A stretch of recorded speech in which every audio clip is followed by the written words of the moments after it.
मुख्यमंत्री देवेंद्र फडणवीस यांनी आज राज्याचा अर्थसंकल्प मांडला. यावेळी त्यांनी शेतकरी कर्जमाफी संदर्भात मोठी घोषणा केली आहे. राज्यातल्या शेतकऱ्यांच्या कर्जमाफीसाठी समिती स्थापन केली आहे.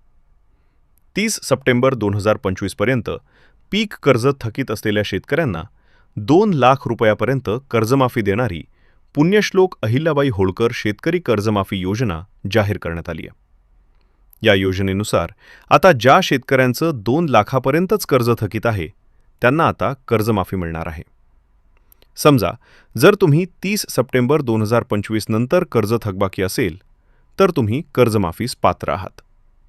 एवढंच नाही तर जे शेतकरी कर्ज घेऊन नियमित परतफेड करतात अशा पात्र शेतकऱ्यांना 50,000 रुपयापर्यंत प्रोत्साहन लाभ देण्यात येईल अशी घोषणाही या अर्थसंकल्पात करण्यात आली आहे.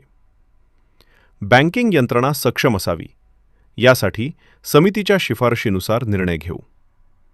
समितीच्या शिफारशीनुसार दीर्घकालीन योजना करण्यात येणार आहेत. समितीच्या शिफारशी आणि निकषानुसार कर्जमुक्त करण्यासाठी दीर्घकालीन योजना केल्या जातील अशी घोषणाही यावेळी देवेंद्र फडणवीस यांनी केली आहे.